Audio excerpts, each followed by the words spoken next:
Okay, so how do I do this again? This part. That's because alright, so I'm doing the full screen so we can see everybody, so I can be in Zoom's regular camera. Okay. Sometimes you have to talk things out for it. So. Okay, it doesn't want me to do that. Let's see.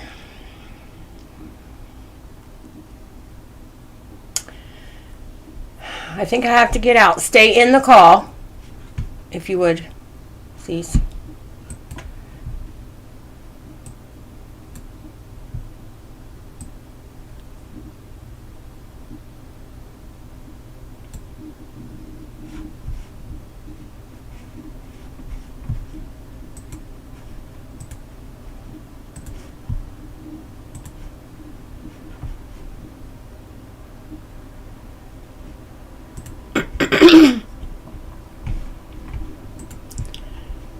Alright, let's see what we can, we'll see what we can do now. Hi. Starting. Okay, so let's get some of this minimized so we can, everything's up. Alright, get this minimized down. Got that ready. Okay, this should, yes. Alright. Okay. I think now I should I got a screen share on Zoom too, so Zoom gets it.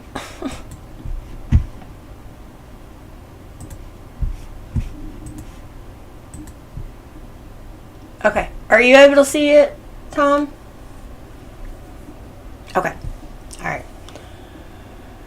Okay, I think that's everything lined up to get us going. We should be good. Joe will come in when he gets in. I expect around 6:30, so that way it's easier for his schedule. Gives us time to be able to run through things before he gets into, and that seems to help make things a little bit smoother here. Let me close that out. Don't need that popping up. Alright, so, alright, we'll go ahead and get things started. Greetings, this is Christine on Gibson County, State Coordinator and Lead Recording Secretary for the Indiana Assembly. The Jural Assembly and Militia Assembly are in session. It is August the 28th, 2023. And let's go ahead and take a moment and have a moment to honor our Creator.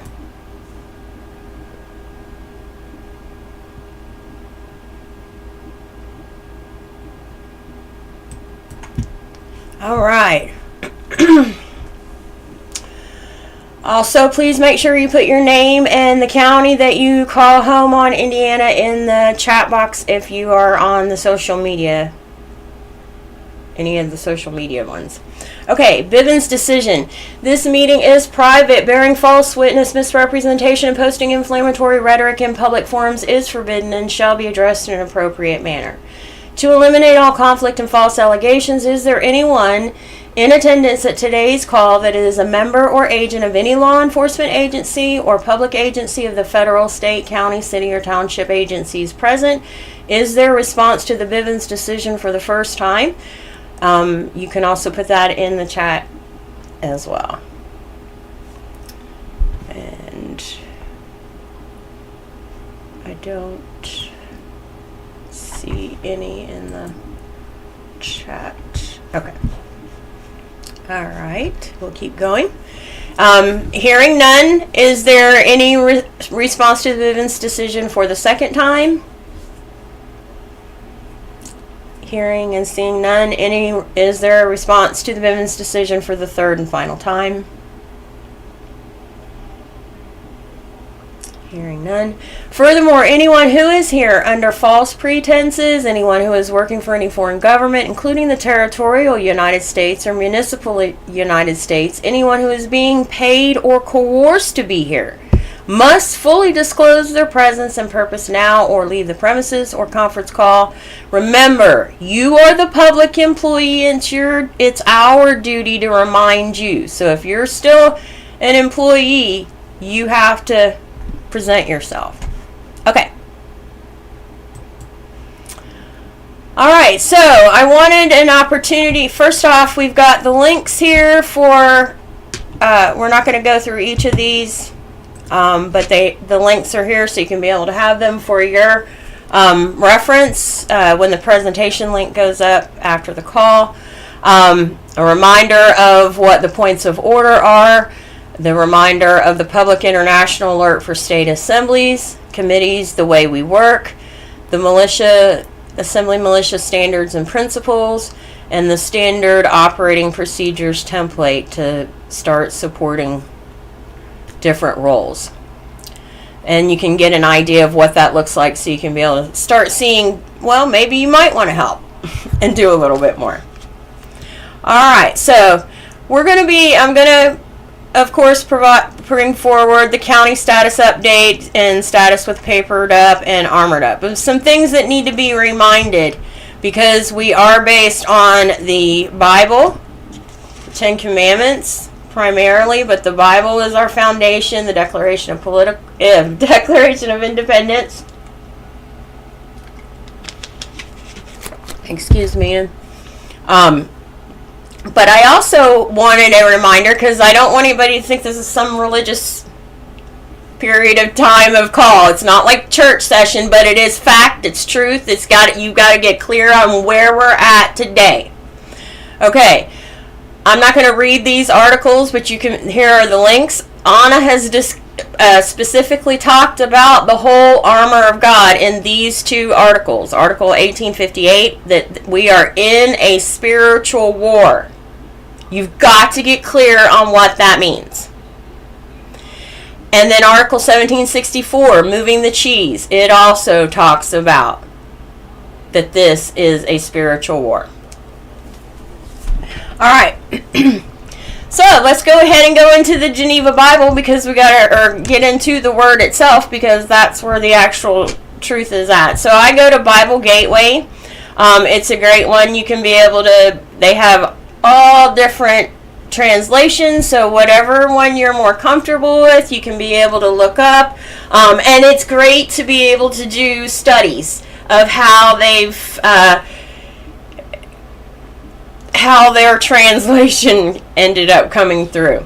Alright, but we're told that Ephesians 6:10 through 18, that is where it defines what the armor of God is. And they really specifically are pointing to verses 14 to 17. The loins girded with verity, breastplate of righteousness, feet shod with the preparation of the gospel of peace, shield of truth, helmet of salvation, sword of the Spirit. Okay, but if you do actually go into the verses, verse 12, for we wrestle not against flesh and blood, but against principalities, against powers, and against the worldly governors, the princes of the darkness of this world, against spiritual wickedness which are in the high places. What do you think? The U.S. government is considered but a high place. All these other countries that have that are going with the globalist regime agenda, those are high places. Get with the program. Okay? It clearly states, finally, my brethren, be strong in the Lord and in the power of his might. Put on the whole armor, not bits and pieces of it. The whole armor, that ye may be able to stand against the assaults of the devil. For this cause. It's for this cause, because we're wrestling against not flesh and blood, but all this other. It's because of that you have to put on the whole armor, that ye may be able to resist in the evil day. And having finished all things, stand fast. You still have to stand fast. Okay, so we've got the loins girded about with verity. Okay, well, let's look a little bit deeper into that. The loins, it's not just your waist where your belt goes. It's that whole area from your gut, just below your gut, to the base of your torso. The whole area. And verity, the quality or condition of being true, factual, or real. Something such as a statement or principle that is true, especially an enduring truth. Enduring is the key word in there. Okay? Let's look a little bit further. Of course, we have the breastplate of righteousness. That means you've got to have rightness in your heart. If you're right in your heart, you'll be right in your head, and you'll be right in your hands. And your feet shod with the preparation of the gospel of peace. Well, we know what shod is. It's a covering of your feet. But what's preparation? It's the act or process of preparing. You have to do things. That's why it's on your feet, because you have to actually do some walking to make that happen. It doesn't just happen for you. Right here. Homework. The period reserved for this, usually shortened to prep. Ecclesiastical terms, the preliminary prayers or divine service that you do to bring peace within you so that you can walk out in peace. All right. So then we have helmet of salvation. Well, what's that salvation? Preservation or deliverance from destruction, difficulty, or evil. Or evil.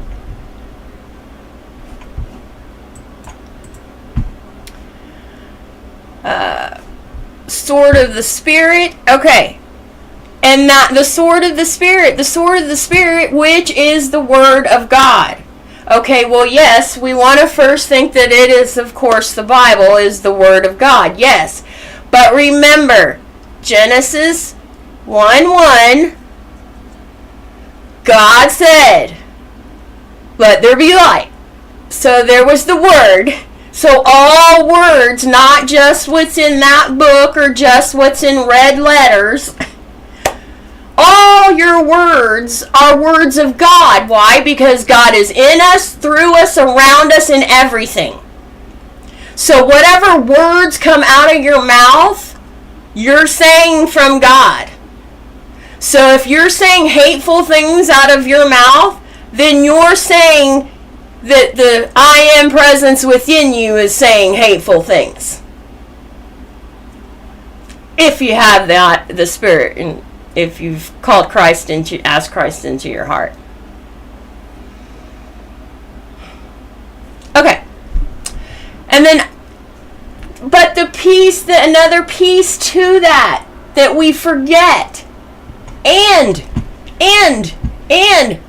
pray always with all manner prayer and supplication in the Spirit, and watch thereunto with all perseverance and supplication for all saints. Not just the prayer and supplication in the Spirit, but also do it for those saints out there too. Let me check and make sure it should pop up if okay. All right. So we needed to look up, what does supplication mean? We all know what a prayer is, albeit most think that a prayer is more about, God, I need you to fix this. I'm not going to do anything about it. I am going to let you have it, maybe. I want you to do certain things for me. But for the most part, I'm saying the prayer because I really want you to stop all the problems that are going on in my life. Well, supplication is actually to ask for humbly or earnestly as by praying, to make a humble entreaty, to beseech.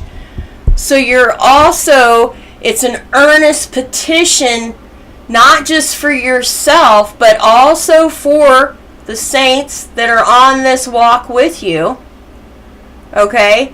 But it's about keeping strong in their walk, helping them to hold strong in their faith. Okay? Help remind them that what's going on in their world, they can't believe it right now. They have to know what's going on. The truth will, if they ask for the truth, they will see the truth. So a supplication is where you're not, so Jesus also told us, one of the things that he said is we're supposed to love ourselves and we're supposed to love our brother. He always was reminding us it's ourselves and our brother.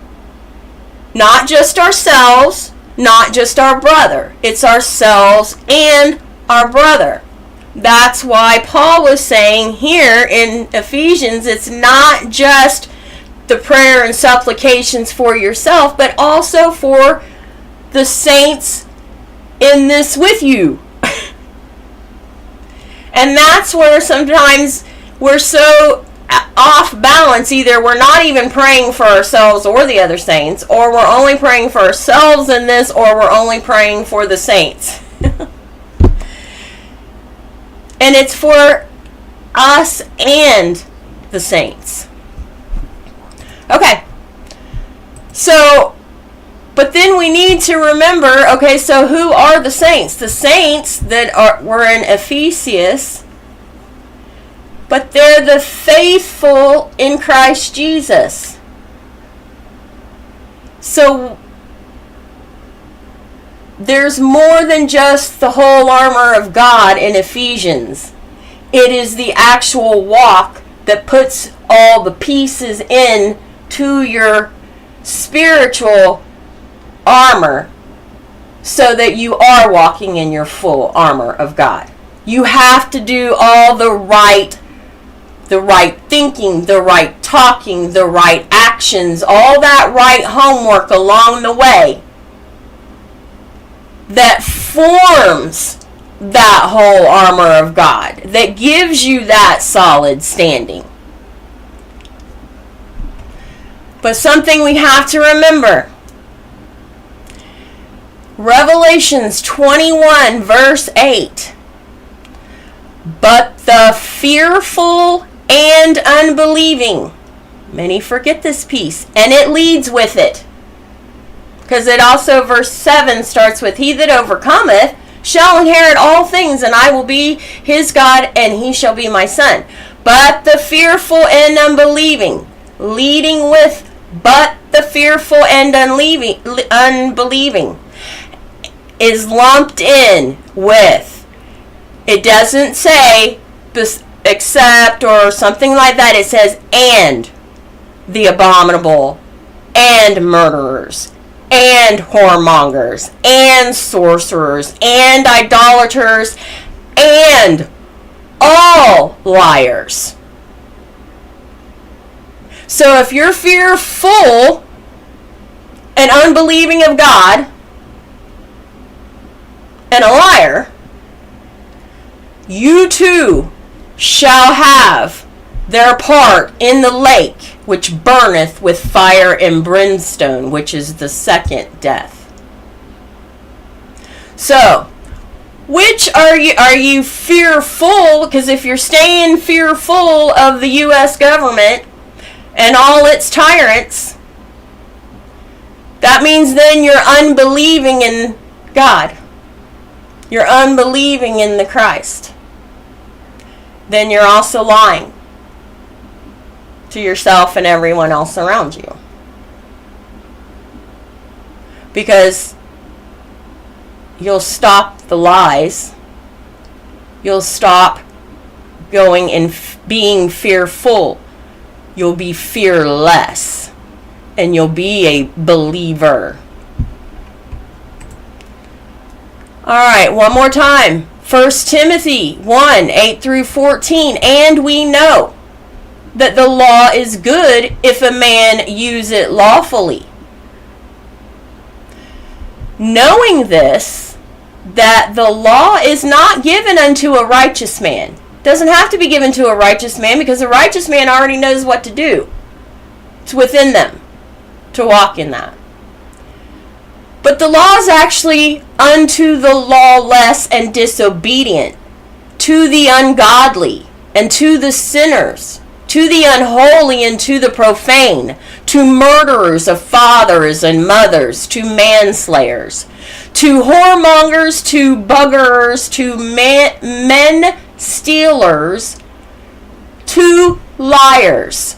Again, to liars. God does not care for liars, because liars are lukewarm. They bend with the wind. To the perjured, and if there be any other thing that is contrary to the wholesome doctrine, which is according to the glorious gospel of the blessed God, which is committed unto me. Therefore I thank him which hath made me strong, that is, Christ Jesus our Lord, that he counted me faithful. So he's saying that Christ Jesus counted God. He was faithful, that God was faithful to Christ, because he knew God was always there for him. That's what we have to remember, is that we haven't been left. We haven't been forsaken. We have to remember that God's still there. So we have to remember to be faithful in God. We've forgotten to put our faith back into God. And not only put our faith in God, but also put me in his service. So everything you do for God. Yes, you're going to work for somebody, but you're not doing the job for the employer or for your customers or whatever. You're doing the work for God. So give it the same approach, attitude, everything you would give for God. If you would give God the very best you can give God, why wouldn't you give God the very best in everything you do? Everything you do. 14, but the grace of our Lord was exceedingly abundant with faith and love, which is in Christ Jesus. And that's what Christ Jesus wanted us to remember, was faith and love. All right. So, here we're still at the same numbers from last week. So last week we did bring Grant County online, so it is now populated. So as I said last week, we're in that weird stage. We have 30 counties are populated, 31 in process, and 31 waiting. So it's literally split right there. And then the 139 unknown are the ones that they had not. There's that many Indianians that just have not put in what county they're on. All right. So here are the counties that are populated. Here are how many declared federal persons, how many are papered up, and how many are armored up. those that are armored up, take note, armored up, that's the very first crucial piece of being a participation member if you're wanting to participate in actually bringing forth the actual reconstruction of this. So it's the armor up. That's where you're qualified eligible through the paperwork. Then it's the background check and the participation member agreement. There's no member agreement for General Assembly. Please read the emails, and I've also put out a post that defines things a little bit more based on the public international alert from ANA dated from August the 8th. Okay? So participation member nothing has changed other than being able to be on the Zoom link. You're still without having so you're at that point. There are 38 armored up with potential to be able to get more things moving. But you have to follow through with if you're wanting to actively participate with the assembly. We have to be tighter because it is a matter of actual national security. We are at that stage. So, all right. But that's for those that feel the sense of duty and to be able to step up, that feel that they need to. But it means it's because to do the build. It's not just to sit around. It's not just to, hopefully there's enough people and just not say anything for a while and never offer anything to bring to the table for support either. It's called active participation, engaging with, actually going away, leaving the calls, going to meet out, going to talk with people, then coming back to the assembly to connect with as to what you were able to learn and bring forward, things like that. Okay? Active.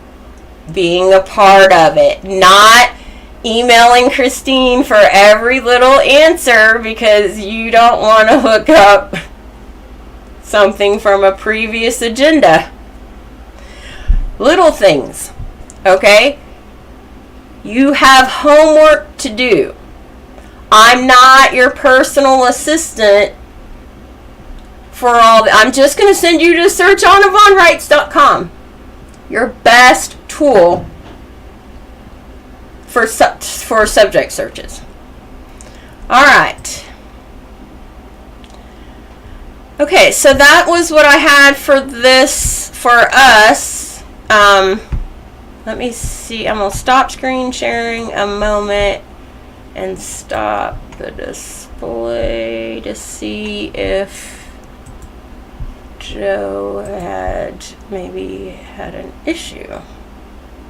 Let's see.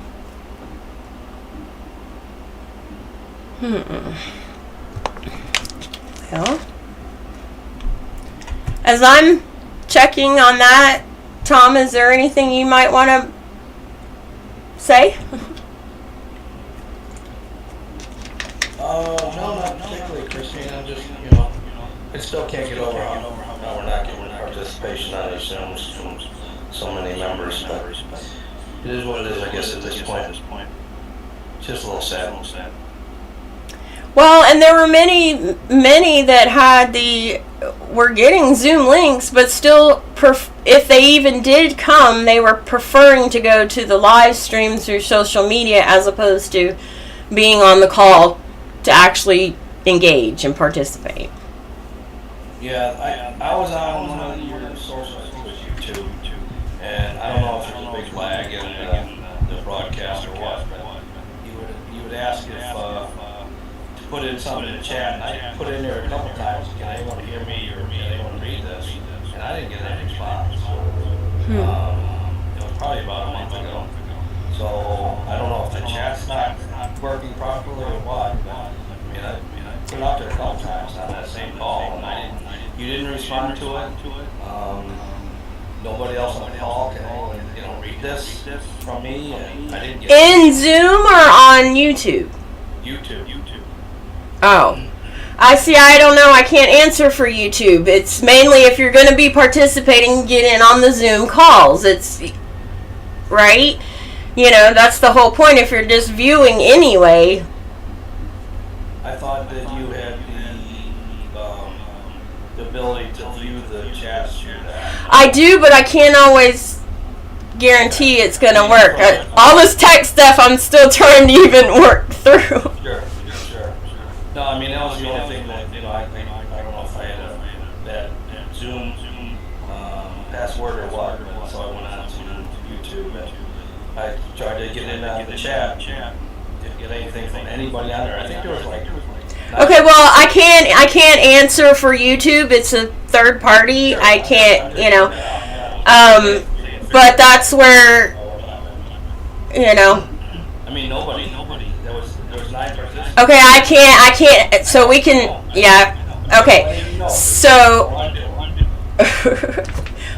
and again, there's a lot of things with tech, with the connections and everything with YouTube that I can't answer for. And that's where I've been trying to put out there. Those that have tech social media skills, if you're armored up, get your background check and your participation member agreement in and help support in this way.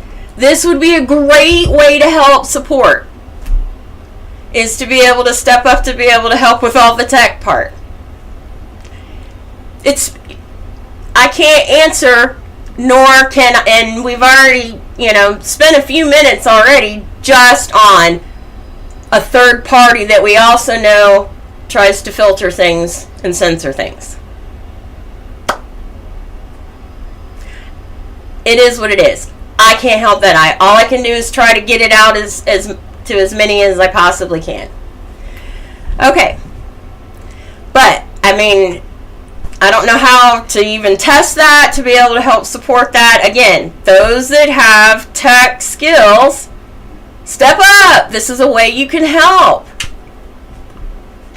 Making history, right? Alright, so I'm not seeing any email from Joe, I don't have any text either. No. Trying to give him a minute or two so he can be able to, because he does work another job as well as everything he does with the Peacekeeper, so we're trying to also be able to accommodate for his time as well. But I'm not seeing any messages from him. Let's see. Was there anything else, Tom, that maybe you might want to bring up? Have you had a chance to look more from anything militia related, peacekeeping, while I'm trying to send a message here to Joe to see if everything's okay? No, I've been on most enjoying some of those the martial arts committee calls, so just trying to make my way through that process. And what are you, like with the last call, what was like one of the, a takeaway that you got from that call that you didn't know before? Well, they're going over the same thing Joe was going over the last call that we were on about the standard operating procedures. They're trying to go through their protocol act. Joe brought that up, did some screen shares on that.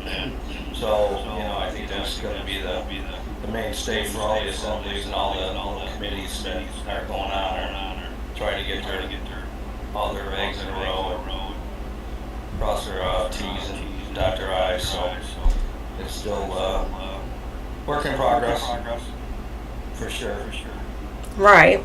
That was the main topic from the last committee meeting. So. Okay. You were you able to get a chance to listen to last week's call yet? Hannah's call? Here with us. No, I didn't. Okay, because Joe gave us a homework assignment. I went ahead and which I'm putting together an email, so those that are participation members will get the email that will have the password to the high drive file folder that will have all the we'll start putting all the documents in there. But the video that I put together going through things, the video and brief info about it, that email will go out to everybody, even general members, so they can at least start getting an idea of, how to be able to start walking through some of the homework that he's talking about. But the participation members will get the high drive link to all the actual documents themselves. So that is coming out. I already did the video for it. I just hadn't had a chance yet. Wednesday, internet went out till Thursday, and it was all of Spectrum. Hold on, that's Joe, and it was all Spectrum customers. Okay, he's getting parked. He'll be on with us here in just a moment. Awesome. Okay. So it was all Spectrum customers. It wasn't any of the other internet services for our county. And it was out the whole 10 more minutes, but okay. The whole thing. So let me see how long. Well, I think I'm quite a talker anyway. Tried to make it as short as I could to get through that video.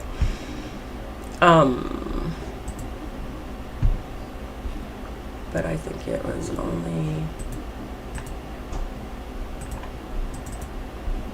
Okay, so he's about 10 minutes. Give him a few... Greetings, this is Christine. Sorry.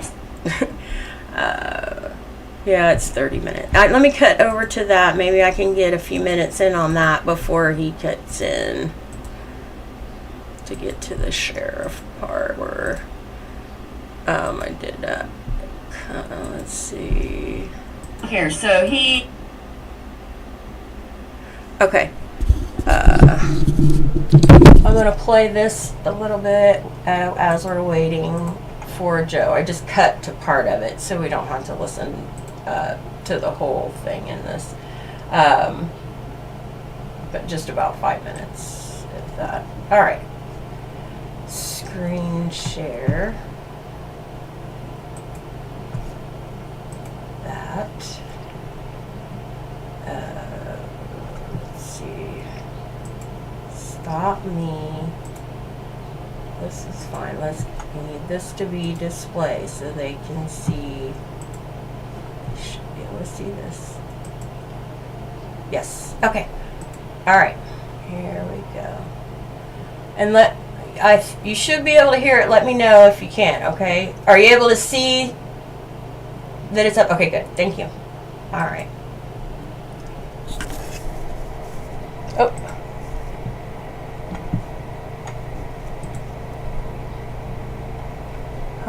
Oh, the thing is in the way. Hold on. There we go. Let's just start with the sheriff so you can do that walkthrough because every county's website are going to be different. Okay? So I'm not going to be able to give you any specifics on where to find this or that or you know what. But a lot of times what you can do here is go to departments, sheriff. Okay, Gibson County Sheriff. Okay, as a reminder, Joe pointed out that these are beveled edges. That means he's limited and it's gold for international. Well, this may possibly be because of the Toyota plant. There are many here that's their full supports their entire family. However, and they've declared the land that the factory is on is international territory. Okay, so most likely that is why the sheriff has the beveled edges. He is limited because he has to deal internationally because of Toyota.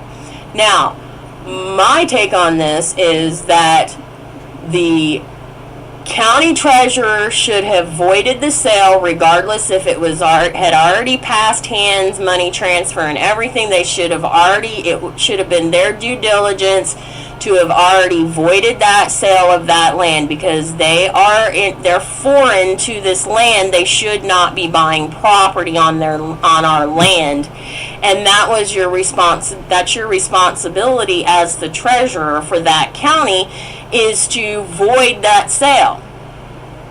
Not just go with it. Well, they already paid the money. It's less that we don't have to do anything to track it down. As well as, they don't, they're going to help support the local community anyway. No, they're foreigners. They're foreigners. They do not belong on our land. Okay, they should have not to say that how they've supported I'm not to diminish in any way of how they've supported the community. I'm just going back to the basics of that they're foreign on our land and soil, and the county treasurers have the duty, the responsibility. They are allowed to void a sale. They have that duty, as well as the Secretary of State has the duty to step in, because at some point it reaches the state. That Secretary of State for the state was supposed to step in and say, hey, that sale is void. That sale is to foreigners for our land and soil. But hey, that's why we have some of these other globalists that bought up a lot of the farmland, right? Because nobody wanted to do that duty and say, no, that sale doesn't go through. Because they're using offshore corporations, making their corporations that are actually purchasing the land being foreign. Okay? But that means you have to, this is my take. I'm not saying this is exactly everything that's going on for Gibson County, but this is my interpretation of why the beveled edges and the gold color, because Joe said that the gold color badge is for international territory, jurisdiction, okay? And that would make him limited as a county sheriff. But what it also says is that he's put foreigners above his own people just because it keeps the people happy, because they're all employed. And it's easier not to rock the boat and change all of that, because there's a lot of people that are counting on that and supporting that. I get that. But this is a path of course correction. There was no reason they had to buy the land, right? They've got all these other sister corporations. Anyway, that was my take on it. My husband reminded me after the call on Monday night. He's like, I bet you it's because of Toyota. So just wanted to make sure and put that out. All right, so this gets into more, I just thought that was a good point to look at, and he's also leading with that. All right, I'm going to call it an end here so that, okay. I'm calling an end to that video too. Hold on.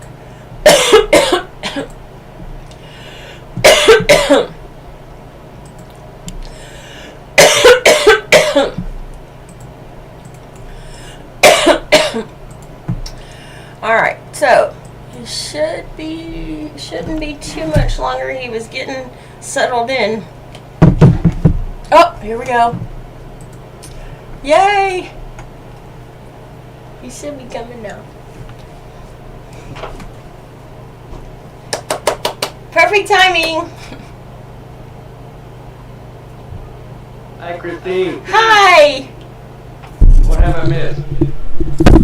Wait, I just finished everything for us. Okay.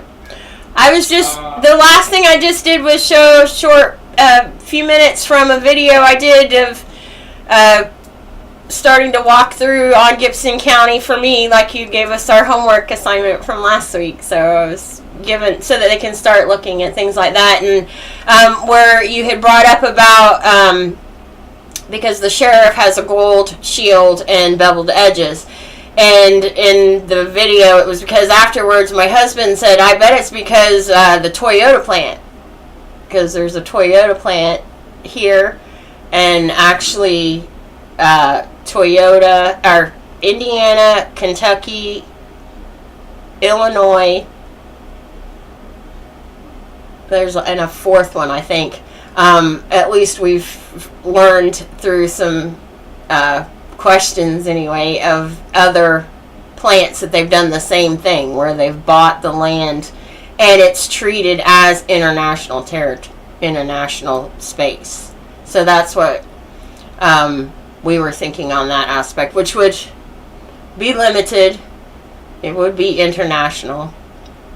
Well, it's kind of duplicitous in its fact that they wear a shield that way, because the unaware would think, well, that's what a sovereign peacekeeper on a county would wear. Right. And so they wouldn't think any other way. In other words, they would be projecting, no, this is what we adorn on our chest. Mm-hmm. Right. The educated would say, well, yeah, that's what you would wear, because we know the finer details of who your this county's government adheres to, which is an unincorporated entity. So yes, that is what they would wear. But a true law of the land sheriff would wear a 5-pointed upright star with sharp pointed tips. So it really depends on how you would approach them. As it would they say? What would they say? It's a rhetorical question, but what would they say? What would your sheriff say? This is what a sheriff wears. Period. What we've always worn. Period. No. If you've ever looked at one of the old episodes, Christina, I'll get a little bit off just reminiscing here, but you know Marshall Dillon? Ever heard the Western show Marshall Dillon? Marshall Dillon always wore a shield, not a, and it is a silver. It's a silver star, so that's backwards as well.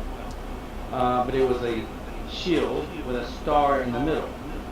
So again, even Marshall Dillon, which is a TV show, but even that character would say one of two things. This is what a marshal has always worn. Or Marshall Dillon's character would say, this is what we wear because you're not here. You're not here. So this is what we wear. It's going to be one of two things that they say.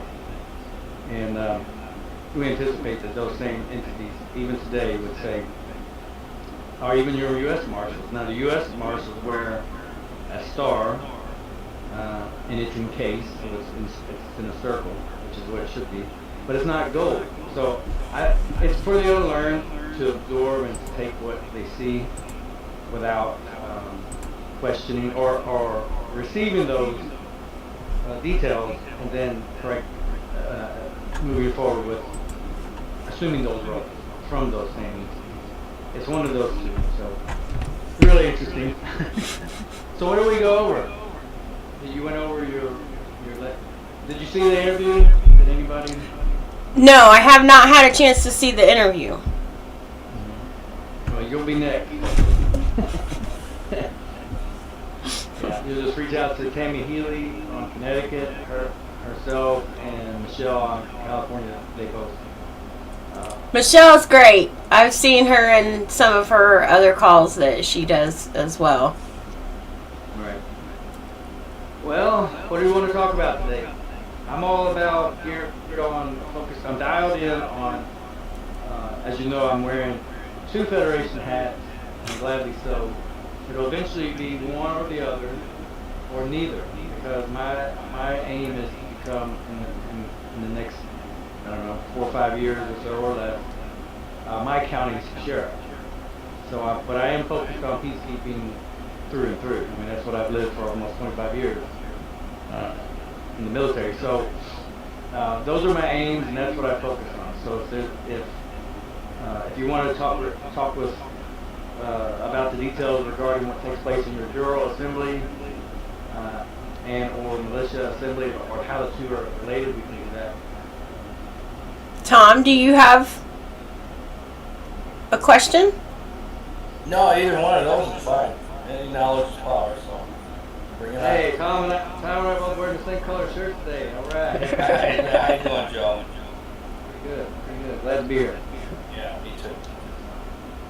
Well, Tom, let's what has it's okay. I could ask you a question. What's been the how's it been settling in with the martial arms role, or your consideration taking on that role?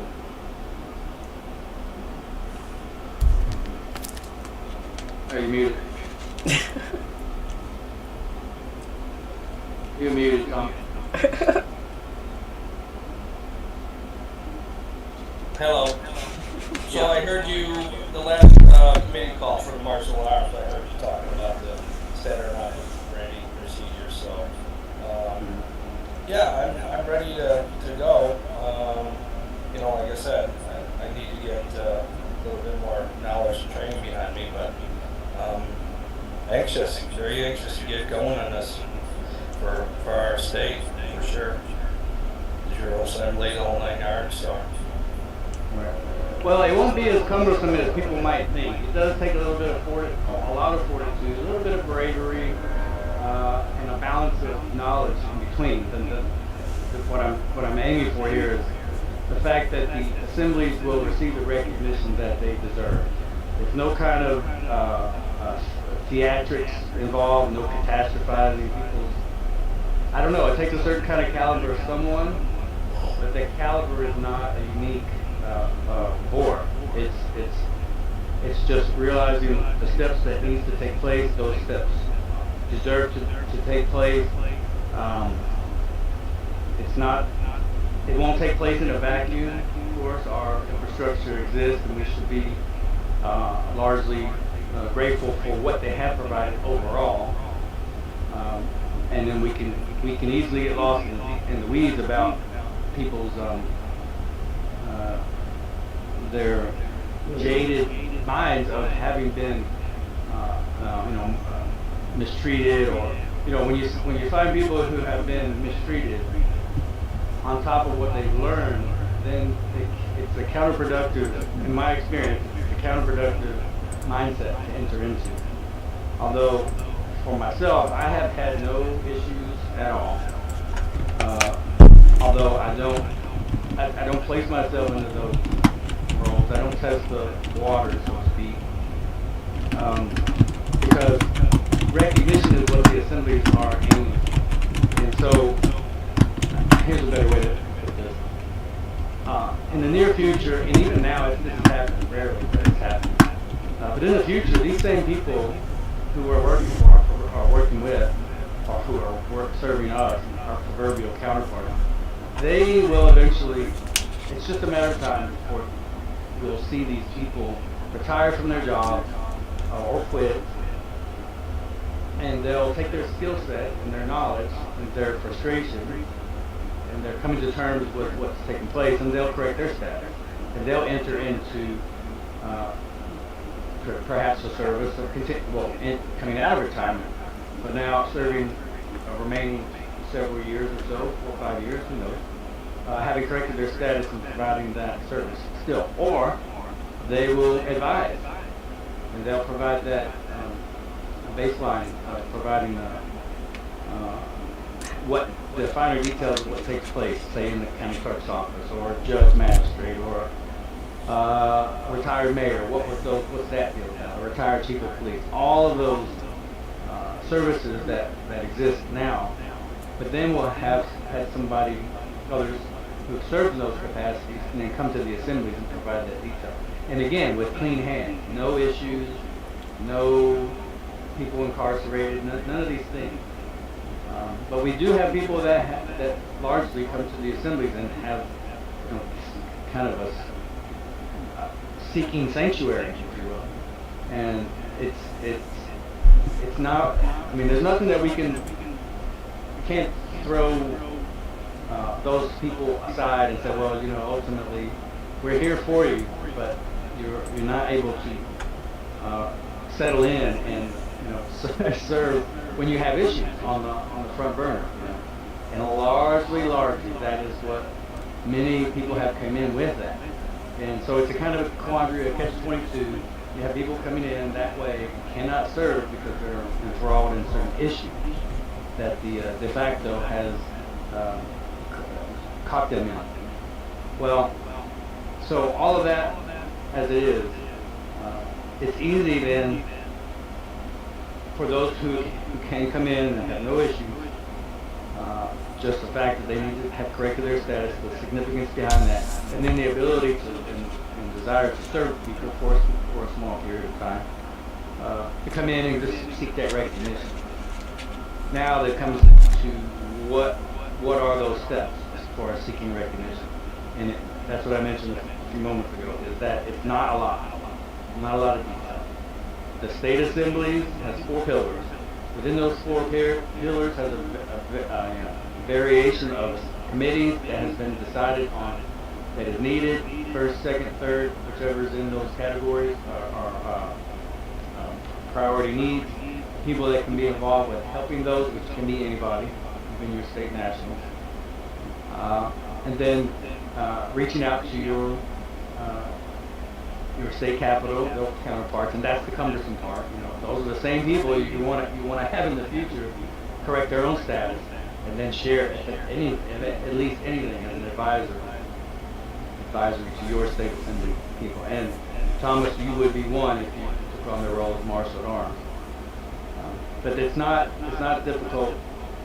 That's easier than to say than to experience. But that it is not a lot of moving parts with status correction and assembly development.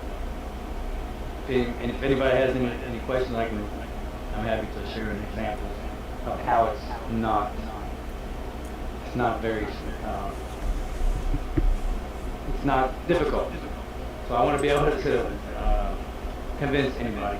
It depends on your question. Emily, give me some questions. Or Christine, sorry. I was just talking with Kimberly. Well,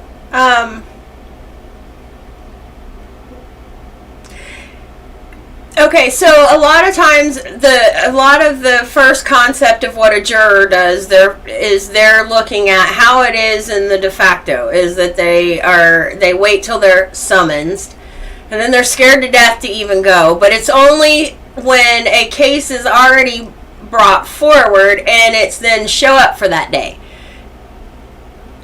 What all does a juror do? Of what that looks like on land and soil compared to the de facto, because a lot of it is out of fear as well, or it's also the same thing of, well, I've said I want to be a juror, but they don't think they do anything until the day of the court case where they show up for the jury piece, of it. So I think that would, open their eyes a little bit more as to what all do they do in that process. Well, the people who have corrected their status, this is you, me, and everybody, but if you're referring to anybody on your state, like my state, these same people really are waiting for their opportunity to actually affect change. So they sit there, not to be reluctant to be a part of their assembly. As a matter of fact, Americans, they relish the opportunity to serve on a jury. They should,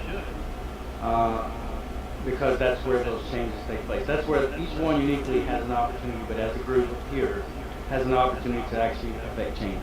Not only in a trial where someone is being accused, but even through jury notification. Now, jury notification is the part where the assemblies investigate. So there's a local jury that is a grand jury, and even today there's a local jury that serve a certain amount of I think 2 out of 4 seasons for 2 years, and they're on call. This is where usually a public prosecutor seeks an indictment. so that they can proceed forward with the issue. And typically, public prosecutor can seek an indictment through those grand juries. But in the same respects, with two types of juries, the Americans can also have a grand jury within their Jural Assembly, and they can investigate. They can investigate what is preemptively what is on in their state bylaws or state statutes, issues that would encumber your state assembly citizenry to conduct business, investigate those bylaws, and to go in and make those changes. Of course, they would have to have a jury, the assembly itself would investigate. That's the jury notification process. Which you're talking about being summoned as a regular juror and a trial jury. The difference between those two is after an indictment has been sought, the trial jury takes place. Again, the bells and whistles. The bells are, bells on. People running to, yes, my name was called. Going to those trials and waiting for their opportunity to hear the matter, weigh the matter. The law and facts, indeed, not what the judge dictates is what is being heard or not or stricken. None of that nonsense. But we do, the Americans do rely on the level of education that each one of us have to rule on a matter correctly. So that is I guess that's the danger. But that's the reason why you have, you elect to have a 2/3 majority in the 12 jurors instead of a majority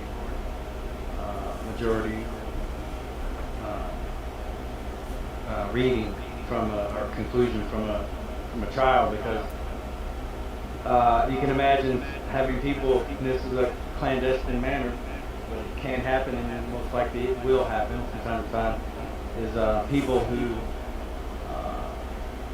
desire to thwart your efforts to have the people affect change. The jury is designed to have 12 unanimous decisions, and one is like purposely casting their rule in the opposite direction, which then results in a hung jury, mistrial, those kind of things. So I don't know. I mean, I've always not. I mean, I've turned away jury duty several times, but it was only because of hardship reasons. Not that I wouldn't want to be looking back in the recent past. I think I've been called for jury duty maybe 3 times all my life. But it wasn't that I didn't want to take part. It was that I just couldn't work. I had to work. I was called twice, once in Florida, and I was so excited to get to go and everything, to just sit around and wait for them to say that the case was dismissed. We didn't have to sit for the case and everything, and then for here Indianapolis, but that was a call-in to check first whether you needed to show up, and then everybody was dismissed, so I didn't have to go. Right. Well, I mean, this is in the future, yes, but as an aim forward and with anticipating more and more people, more and more Indianans, regular folk, correcting their status, learning the various roles of how they can, besides jury duty, how they can serve at the local or state level. And then with people who are in the de facto serving, finding their mind's eye focused on what's taking place around us, all around us, and then also correcting their status by bringing those skill sets to their assembly, particularly their local assembly. Because what's unique about the role, particularly of sheriff, and so as far as things that can be changed locally, is for people on affected on accounting. That's the reason why I mentioned that to you, Christine, about the priority need to learn more about how our local government works, is because there's a lot of things that may take place that are offensive to the assemblies. Not to say that offensive to you personally or against Americans necessarily versus 14th Amendment citizens, but it may be offensive to your regular daily function. When you can just use your imagination, it's not hard to do because there are a lot of things out there that would be repugnant, let's say. But as a local grand jury, just investigating the matter, it can be anything. I think probably the most interesting, repugnant policy out there right now is automobile license registration. So I don't know how your license plate is structured, how it's fashioned. I know it's rectangular and it's a horizontal rendering. But does it have, Thomas, whichever, either one? Do you have two indentions, one indention? Do you have no indentions, but you have one or two places to place your registration number, year? One, right? I think ours is two. One for the month, and then the other one is, I think it's, I'm not sure if it shows county, but there are two upper right and upper left that we can put our stickers for our little registration stickers.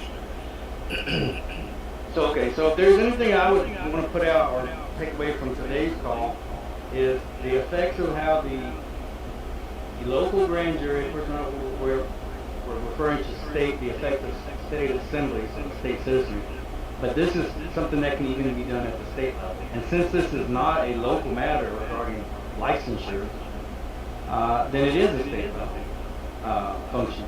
But also, this is something that your county government will have to discuss at some point, no matter what their local government structure is designed. But the license plate itself.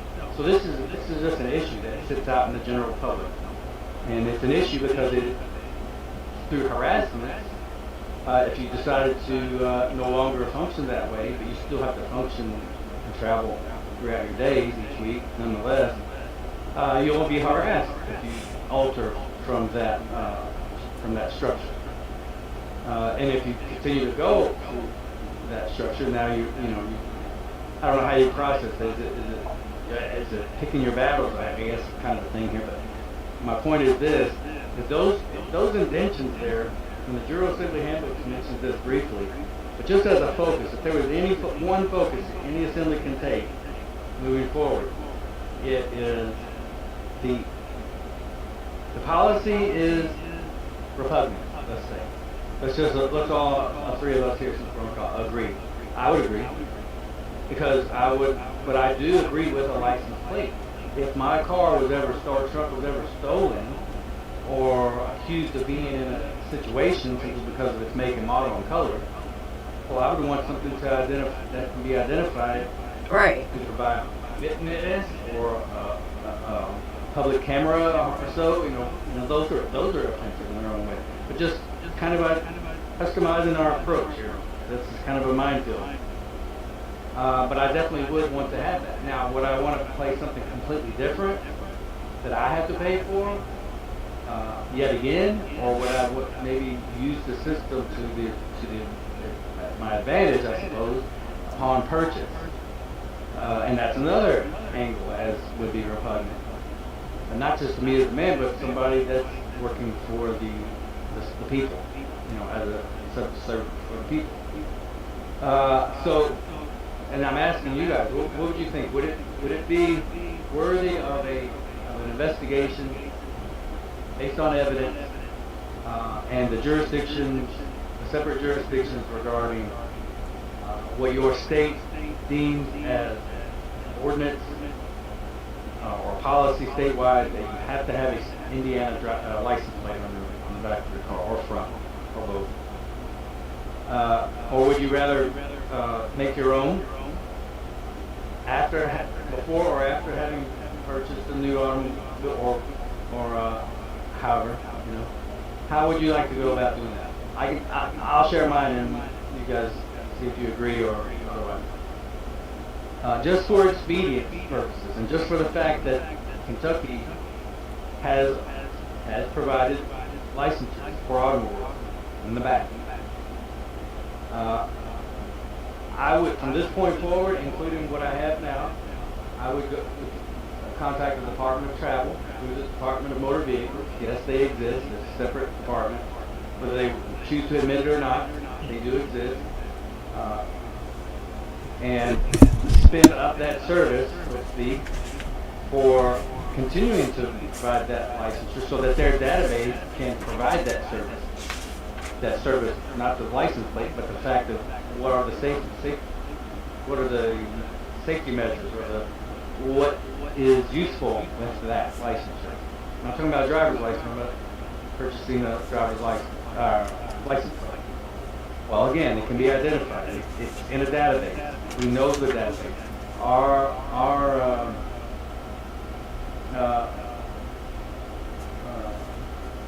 don't want to say whereabouts, but by process of elimination, we know that this hasn't been a high-speed chase. It hasn't been, it's not. It may, again, make, model, and color might be similar to something they say might have taken place, and all of that is in their side of the investigation. I totally get that.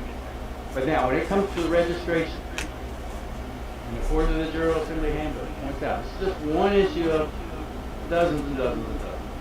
Just want to kind of put one out there for you. Is that the black and white 45-degree angle Z placard can go there in those indentions, both of them. Well, it depends on how your license plate is fashioned. After the purchase of a new car, when you get a purchase, then they coerce you into registering. Okay, so when in this case, my automobile is going, which is 2 inches away from being considered a motor vehicle at that point, because of the fact that the motor vehicle department is not making any distinction between my purchase and my intentions for this automobile. So that distinction has to be made. Right here is where we're transitioning in this discussion or this investigation. To where, hey, do we make Z placards ourselves that stand out like a sore thumb, which notifies the public square of something extremely off, different, or can there be a more subtle and lawful and recognizable way for your state to adjust around automobiles and their capacity, more capacity? The Jural Assembly handbook mentions that placing, after purchasing, let's say you purchase a 2024 or whatever, you get a license plate, same as you always got. And the registration, even the registration. Here's the part where your assemblies can come in and say, now we're going to investigate from this point forward, this point further, because everything else makes logical sense at this point, within reason. So now you enter into negotiations and all this idea about getting recognized as an assembly. What's the purpose? Why are you doing it? Are you trying to get out of all this nonsense?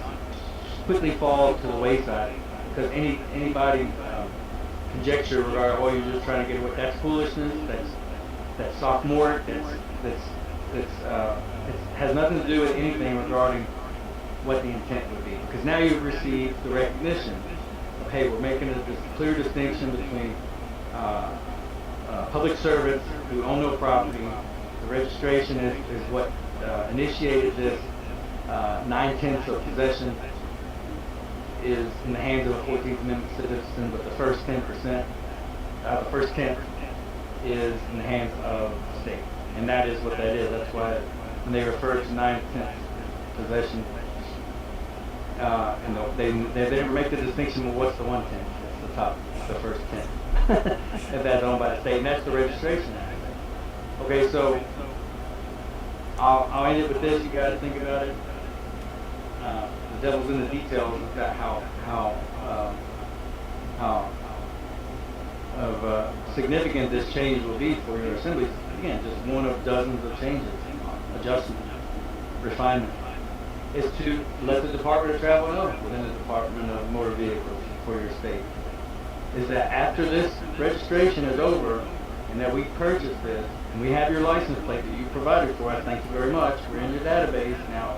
This automobile is on the public roadway. It's completely identifiable. No VIN number necessary, because it's confirmed that upon purchase, this VIN matches with this license plate, temporary license plate, permanent license plate, and registration. After the registration's over, your Department of Travel will provide me, the man or woman, with a Z regulation plate in that place of where those two Thomas just mentioned. Black and white, small little sticker forever, from that point forward. Until such time, of course, as I take this same car or truck and use it for a business. And then rest assured, when that takes place, then the assemblies will adjust accordingly. This just depends if your assembly chooses to make that distinction, whether it be a permanent distinction or a, I have a Ford F-150. I've never used it for business, but I can certainly, deliver ricks of wood during the winter season. When it's time to deliver, what people want to purchase wood, and that is a question. That is a definite concern, and it's just one of many details. One of many. Right. One of the more manageable ones, I suppose. Can you guys think of another example that's repugnant in your mind, and things that people have came to your assembly and just bring it to you as this is something that's happening to me in real time, I'm reacting to it, I got pulled over for license, all those things, and it's just, I don't want to make light of it. Yeah, a lot of it has been for traffic stopping, but then it escalates from there. And what was the traffic for, a moving infraction or what? One was the bumper was missing, is how it started, but then the whole thing escalated from there. But just in minor things, they're questioning that because the Indianian pulled off the commercial plate, the corporate plate, and put on the national plate, and wasn't. Huh? Okay, so here I'll transition and be more concise, I guess, with this. What do you think, Christine? Would you opt to have a customized plate, or would you opt to have an Indiana license plate? And then I'll ask Thomas the exact same question. Which either one of the two? I guess maybe even having both options available as well, so that Indians can choose. But if the current law enforcement would sincerely mention that, ma'am, as they would refer to you, it's very difficult for us to identify your automobile when we have these data points we do not have in our system. And so, it becomes an empathetic approach to even them. Never mind that they might be trying to blow smoke up your rear end about the whole reasoning. And then also what they would refer to as a sovereign citizen. Never focusing on what do they mean by that. When we know that is a pejorative term. But then again, they're taught this term when they have people that they ask, hey, we use these license plates to help identify this motor vehicle, as they refer to, from a distance. So it's very useful in that regard, if anything in that regard. Yeah, and probably, most likely, Indianians aren't going to want to go to they'll go to the BMV if they can get a free plate. Mm-hmm. If it's free. Well, not a free. Now we're getting I've been able to express it to this point. I think what I'm aiming for. So Thomas, what would you choose as an Indiana, as an American, knowing that you have two options currently, and one is a legacy option, that would be in the Indiana license plate. What would you choose? I go private. I'm all about sovereignty, privacy. If you're not doing anything wrong, and they come up behind you and you have a hot plate to them, if you're not doing anything wrong, there's no reason for them to come and pull you over. They are just a revenue source for the de facto, and we already know that. And a lot of them, have such an ego trip that they're gonna pull you over and try to trip you into any little fractional problem that they come up with to get a revenue source. But assuming that, so this is going back to this premise. But assuming that you've received recognition at this point, my question is more, how would it be more easy to adjust for them, even at the county level, but all your counties statewide?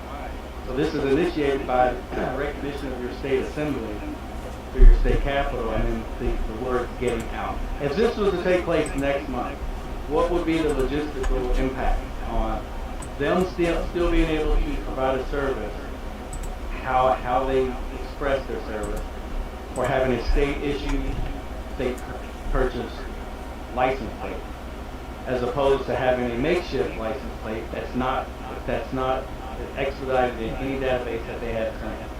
Well, I agree with you 100%, Joe. I mean, if they would acknowledge that we have the right to travel without any license, I mean, obviously the registration does play a key, like you say, in case someone steals your car. If they would give us a plate, it did say that we corrected our status, that would eliminate a lot of problems on the road. I would go for that. No, okay, now any logical person that has no fear because he's not doing anything wrong would go along with that premise. Now the cost. Now this is going into more of speculation on my part, but it does make sense if the American people are not trying to incite controversy, but they're also not shying away from the fact that controversy is inevitable depending on the circumstance.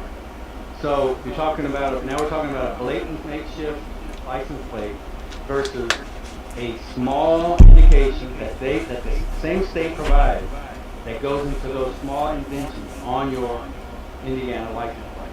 That is a Z-plat. That is completely recognizable even in their system.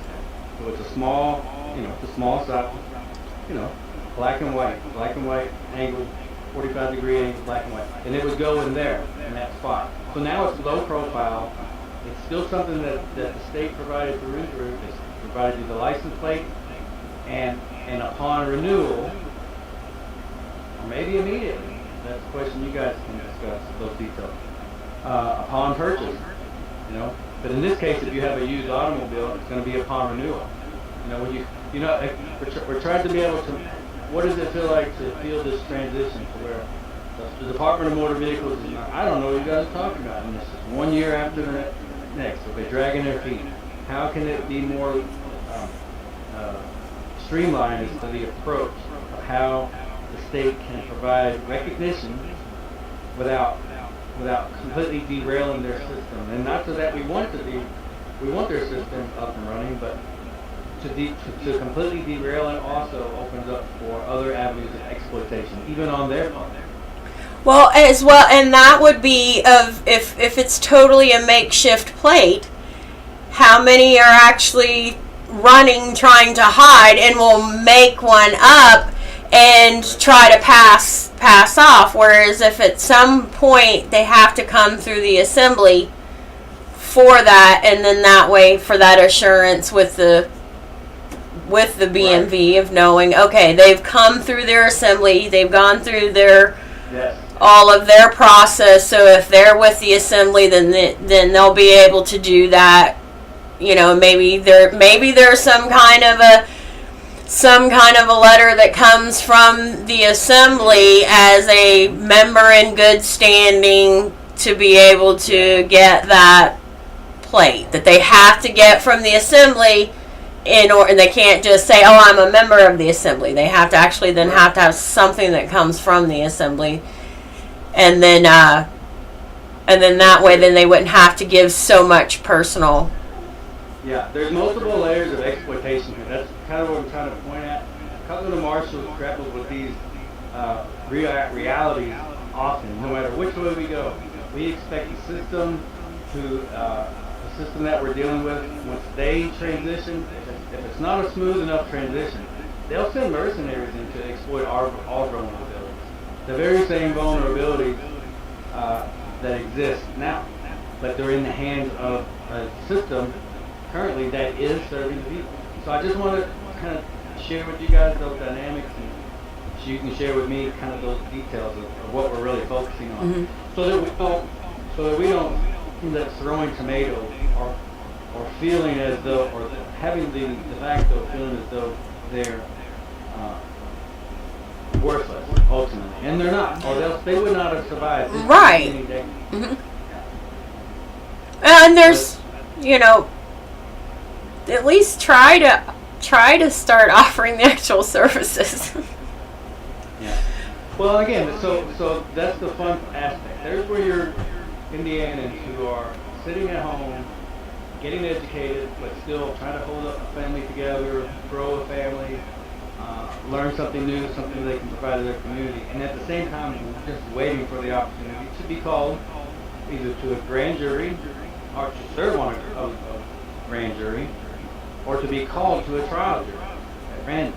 Either one of the two, in between through their daylight, and discuss these matters. Because like Thomas here as the Marshal at Arms, he's discussing things that his state assembly is focusing on. He speaks for the other Marshals at Arms across the nation. He would have a lot to take in, a much wider perspective on things regarding Jural Assembly matters, or all Assembly killer matters. But this is just one. I mean, this is interesting to me because it involves everybody, but it also shows how the system, because of everybody who owns automobiles, but it also shows how the system can exploit and seize that automobile. But it's not because the automobile was in any kind of crime. It's wrapped up in a corrupt registration system. Well, that's where the assembly can go in and just isolate this system, bring to light its exploitations and its vulnerabilities, be recognized for the assemblies who they are, and this truck is how I get around each day. It's not, I have no bills of lading, I'm not dealing any kind of, I don't have any, there's no packages on board. I'm not hired at this moment to carry anything on this chassis or anything like that. And just the assembly discussed that. And then it comes down to just that registration, that license plate. But yeah, the license plate is useful. There's no apportion, there's nothing, there's no trailer. This isn't a power unit, the trailer destined to be pulled by, anything like that. This is not a Class B, this is not a bus, van. It might be a bus or a van, more like a van, or a straight truck, like a moving truck. But it's not for hire. Those kind of details need to be expressed. Because especially now there's so many that are remodeling to actually live so they can be able to travel on the road. Well, and that distinction, now the assemblies can make a clear distinction. The reason why I'm even mentioning this is because this could be the daily grind, so to speak, of your local grand juries who sit and wait for evidences to be brought to their attention. And the evidences are, in this case, will be brought to your sheriff, not through a more refined system at the local level.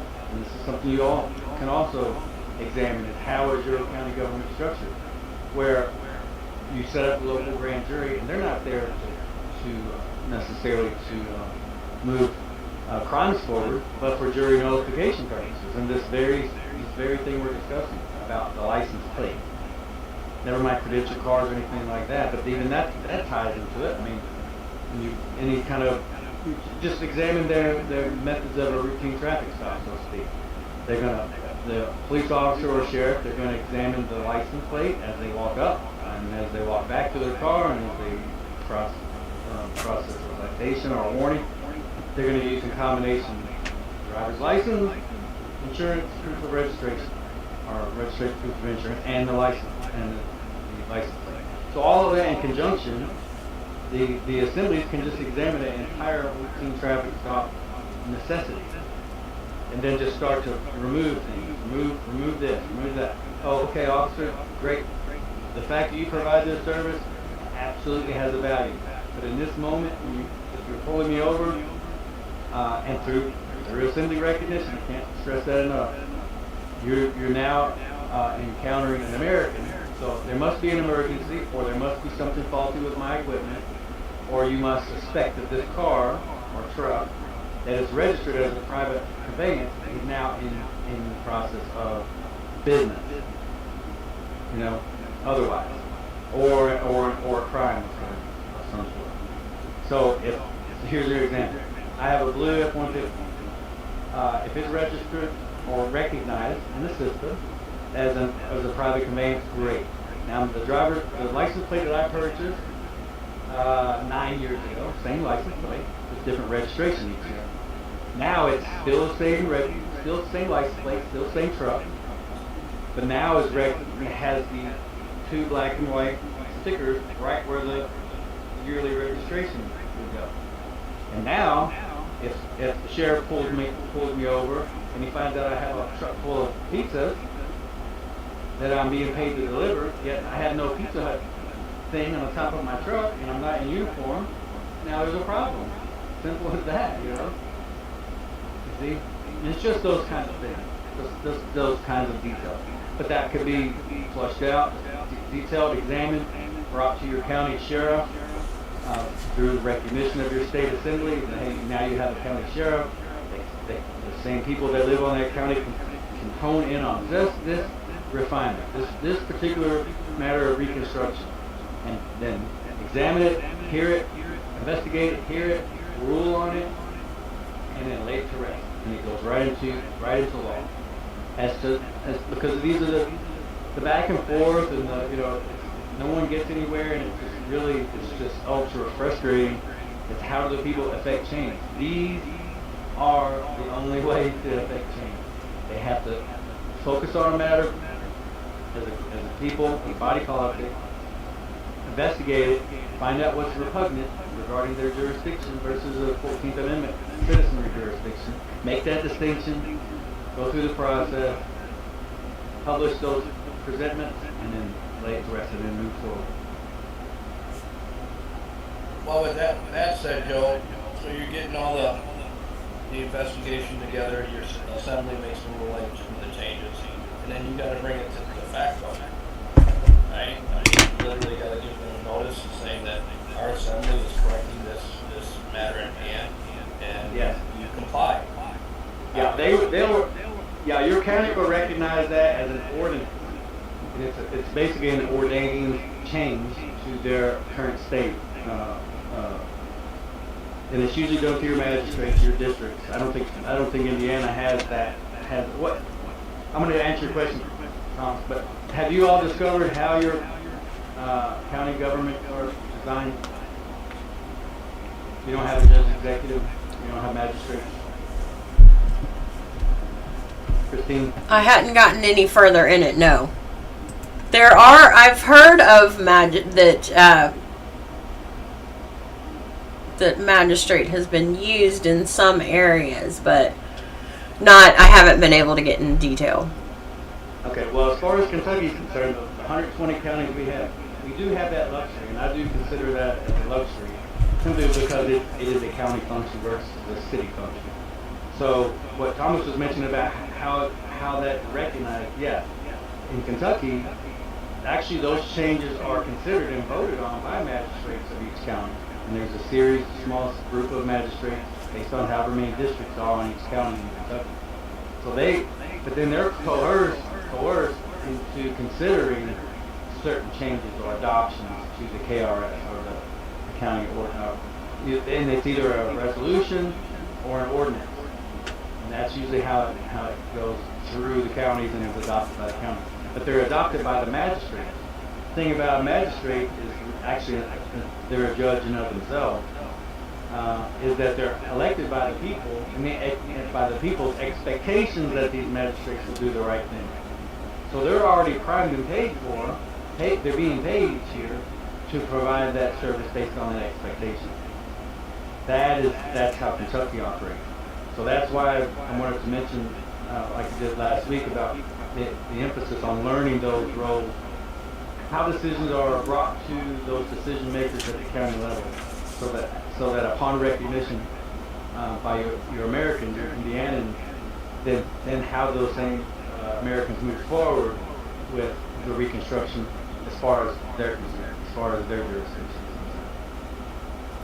concerned. And I can't think of a better example that's uniformly or universally experienced is that of the license plate. Necessarily, the license plate. Yeah. That's a really good one. Well, and that's if connecting with them to get them to agree with, as long as it's comes from the state assembly, they can always look up verify their LRO record. Yes. Right? Yeah. So upon recognition is just a series of more recognition. And that's what they're accustomed to, how they operate. Just a series of recognition. No harm, no foul. Because again, look at it reciprocally. Where you have infiltrators that comes into your assembly, and they forego the need for recognition. That's just regular people in their ignorance, perhaps, or infiltrators. But imagine an entire de facto system now transitioning into utter exploitation of no need for recognition. Just like, I don't want to throw mayors even at David Strait in his approach, but that's exactly what he opens up for. Oh, there's no need, the Tories, just get these Tories to do their job. That's the whole reason why we're in the world and the mess that we're in, is because the people have not gone through the steps necessary for correcting the public record. It is absolute necessity. Because of the English-speaking, there's 4 other English-speaking countries out there. This is what we discussed in some of the things we discussed in the interview last week, or a few days ago, for Kentucky, is the vulnerabilities of not correcting one's status, just relying on, I'm a man, I'm a woman, my identity was stolen at birth. Okay, well, perhaps the system was designed that way to blanket the entire landscape and then create a corporate identity, which they deem they don't express any sovereign existence within that. It's just a fictitious corporate overlay as far as they're concerned, until the people go through that painstaking effort of correcting the record, correcting their political birthright, and then self-governing. After all of that, then expressing how they can appreciate governance, true governance. And again, I challenge anybody. There's plenty of other. Here's another one, and I'll end it with this. I'll give you 2 examples. The license plate is a prime example. A status correction period and having it placed on the public record. Now, we have recording secretaries, but they have county clerk's office. So here's another example of them providing us a meaningful service, very effective, gets things on the public record, versus, or in addition to the American version, which is in its infancy. But then the same peace officers and sheriffs, for example, as far as recognition goes, they have issues with being able to access those public records, and it's not ran through a recognized county clerk's office or annex building. That seems to be an easy fix, and it's something that your county, after state recognition for, and each one of your counties saying, okay, you guys have a county clerk's office. Thank you for all of these times you've had it. You guys, by and large, have done a great job. Now, here's status correction. Here's a category that needs to put it beyond miscellaneous, that absolutely must be created for people like us, who are like you, who just corrected our status.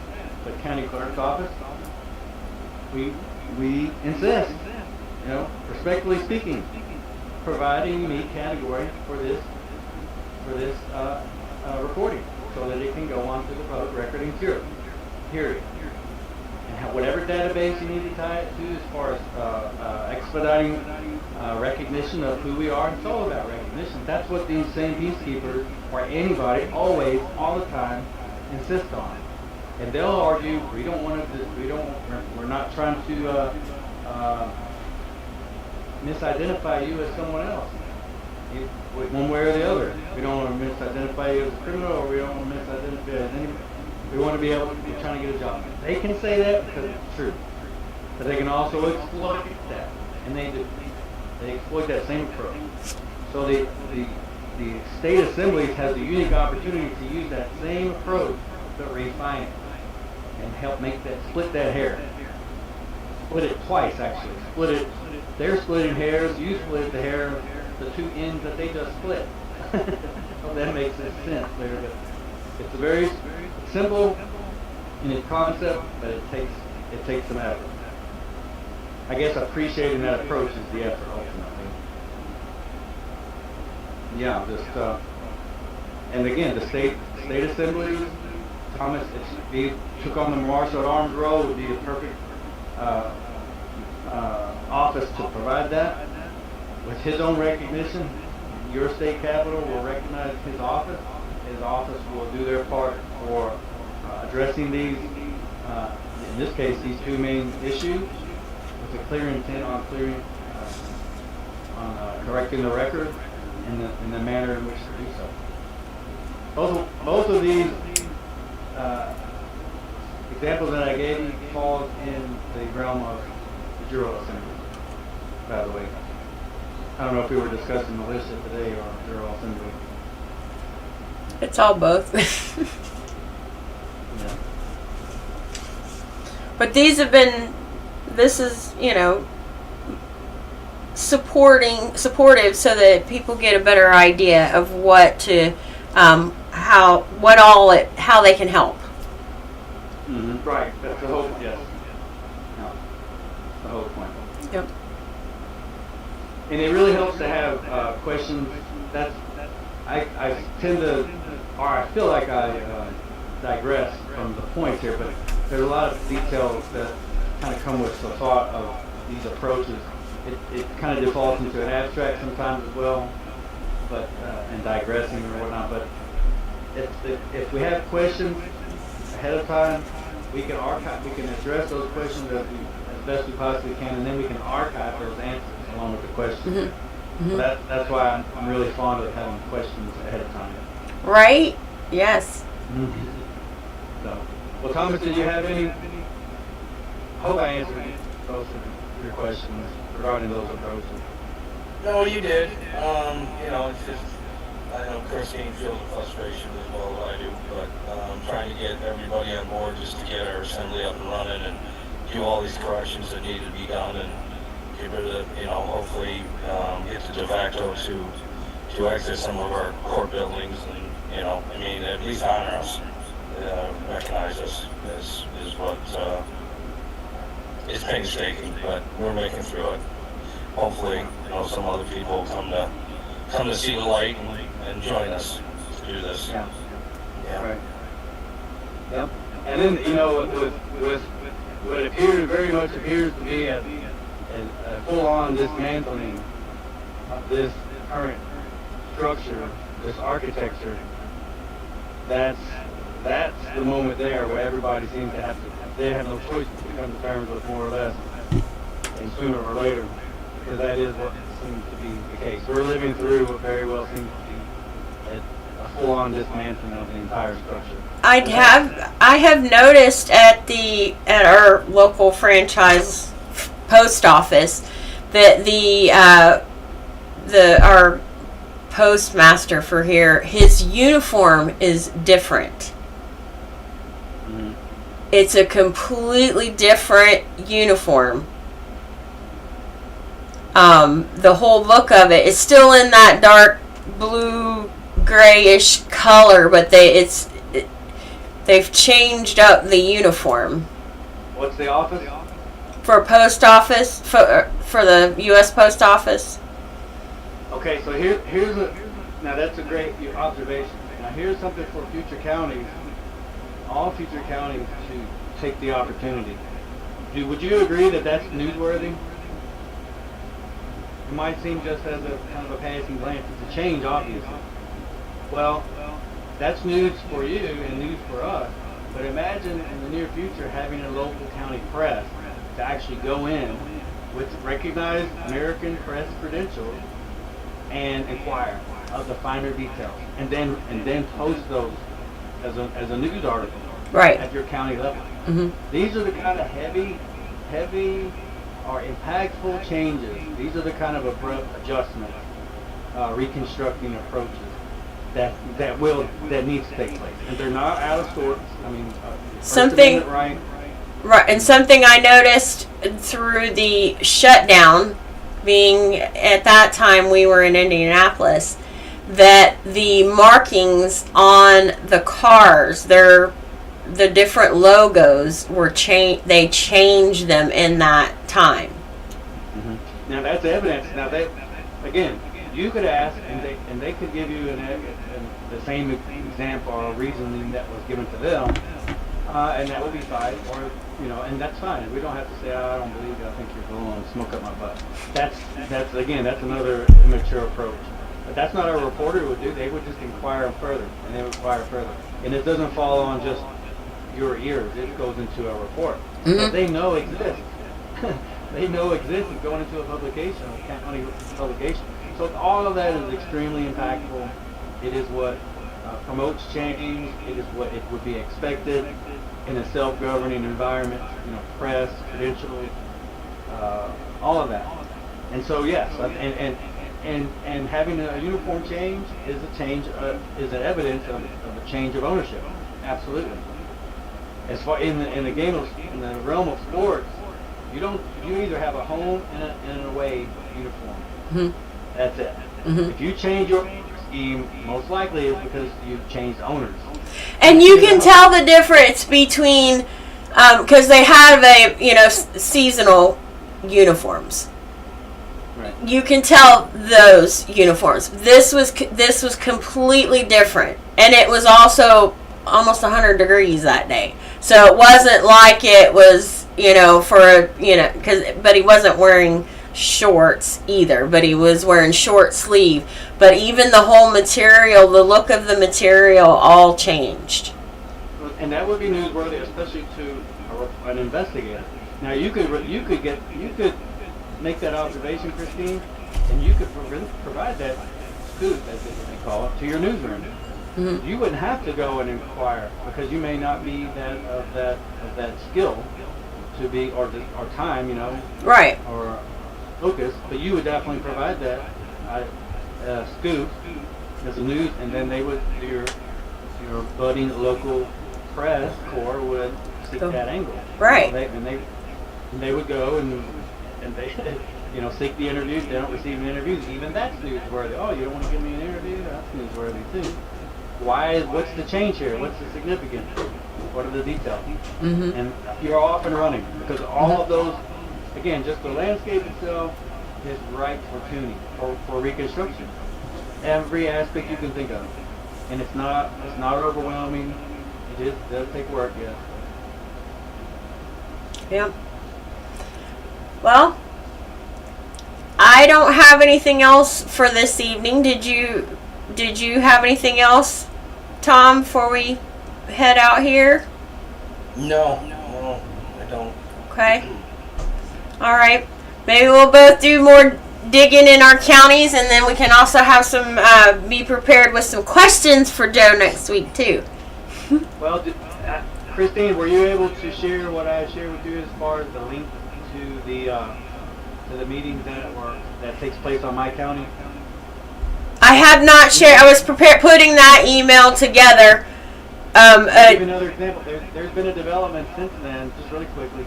Mm-hmm. The Kentucky State Fair, 2 weeks long. I'm sure your state has a fair too. But there's a section on the fair. It's pretty big, it's in Louisville. But there's a section in the buildings where all of the states, there's 120, all of the states that participate. Not all of them this year. Mine was one of the 120. There was like 65 or so. Well, I went in and spoke face to face with one of our magistrates. And it's kind of an innocuous scene. It's not anything real. You got the rides outside, and you got the animals in the buildings, and you got all these other things taking place at the fair.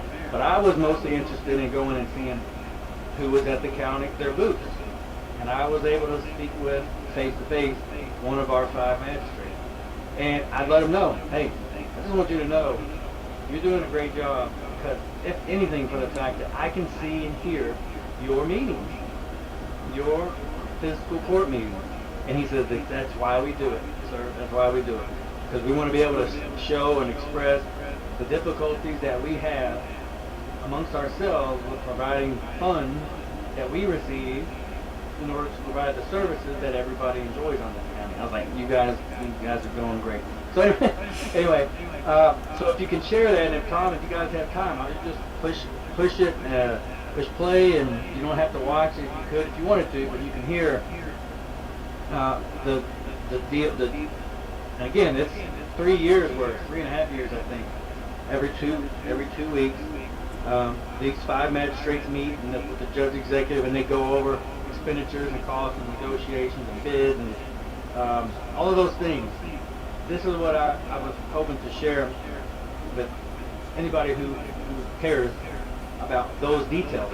Because if we overlook the emphasis on these developments, then the assemblies are going to be that much more blindsided when they realize that they have a fiduciary responsibility as well about keeping up with roads, keeping up with EMS, keeping up with solid waste management, the sheriff and their office. They ask for funds too, salary caps, capital funding projects, flex funding projects, things that the state offers, grants, the whole gamut. It's a really fascinating thing. Maybe your younger generation might not find it interesting, but I certainly do. And to have the opportunity to see and hear previous meetings, besides the traditional way of actually attending, which nobody has the time to do that, so if you guys can find out more how your local government on your county level functions, that'd be just great to hear. Any detail that you have, anything at all for next week, that would be really fantastic. And in the meantime, if you have an opportunity, again, Christine, I can send that to you, and you can send it to Thomas and share the link of Spencer County, Kentucky. Yes, I have, but I have that link, and I was telling Tom before you had come in that I've got the email to send that out. So it was in process. Yeah, and it is interesting. I mean, you get to see these men argue, kind of poke shots at each other, and kind of mild accusations about their office.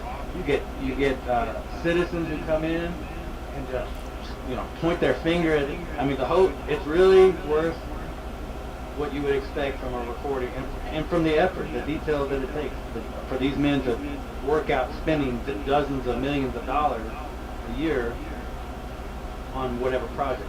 Never mind what they might be doing between deals, and they believe me, they're being accused of that. Suspected from their citizens, like, oh, you got backdoor deals going on. You're trying to buy these buildings, and it's just really it's like a show, but it's a real. Well, and that's some of the things that maybe not just even, if you can, find your county, look up and watch theirs, but also then start attending so you can ask directly. Oh, yeah, for sure, absolutely. Mm-hmm. That's great. All right, folks, that's all awesome. Sorry. Thank you so much. All right, we will see everyone. We'll adjourn to September 11th. And if anybody has any Continental Marshal questions for next week as well, in addition to Jural Assembly or Assembly Militia questions, I'll be happy to field those as well. Sounds good. Awesome. Thank you very much. Peace and love. See you on the next call. Have a great night.